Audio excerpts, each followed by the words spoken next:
धनपुर गांव में हरिराम नाम का एक गरीब किसान अपनी बेटी मीना के साथ रहता था। मीना बहुत ही मेहनती, संस्कारी और दयालु लड़की थी। बचपन में ही उसकी मां का निधन हो गया था, इसलिए वो अपने पिता का हर दुख सुख बांटती थी। गांव के लोग उसकी अच्छाई की तारीफ करते थे।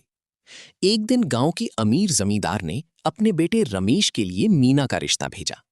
हरिराम पहले डर गया क्योंकि वो गरीब था, लेकिन जमींदार ने कहा कि उन्हें मीना जैसी संस्कारी बहू चाहिए। कुछ ही दिनों में दोनों की शादी तय हो गई। पूरे गांव में खुशियों का माहौल था।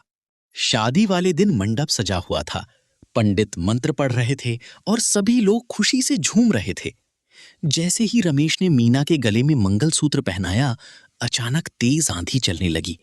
आसमान काला हो गया और एक रहस्यमयी बुढ़िया वहां प्रकट हुई। वो जोर जोर से हंसने लगी और बोली, इस शादी को मेरा श्राप है।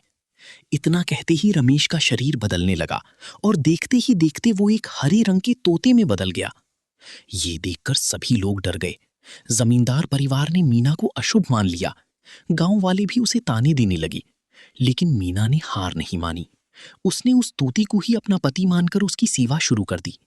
वो उसे अपने हाथों से खाना खिलाती, उसकी देखभाल करती और हर दिन भगवान शिव से प्रार्थना करती कि उसका पति फिर से इंसान बन जाए। 3 साल बीत गए। एक दिन गांव में एक रहस्यमयी भिक्षु आया। उसने मीना की सच्ची भक्ति और प्रेम को देखा। भिक्षु ने उस तोते के सिर पर हाथ रखा। तभी तोता इंसानी आवाज में बोलने लगा।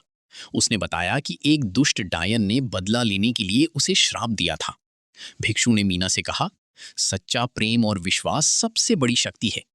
फिर वो मीना को जंगल के एक पुराने शिव मंदिर में ले गया। वहां मीना ने पूरी श्रद्धा से भगवान शिव की पूजा की। अचानक मंदिर में तेज प्रकाश फैल गया। वही भिक्षु भगवान शिव के रूप में प्रकट हुए। भगवान शिव ने कहा, मीना, तुम्हारा प्रेम और धैर्य सच्चा है। तुम्हारी भक्ति ने मुझे प्रसन्न कर दिया। तभी शिवजी ने अपने त्रिशूल से उस दुष्ट डायन का अंत कर दिया। अगले ही पल तोता फिर से रमेश बन गया। रमेश को वापस इंसान बने देखकर पूरा गांव हैरान रह गया।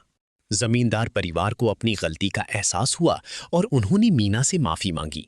गांव वालों ने भी मीना के साहस और प्रेम की प्रशंसा की।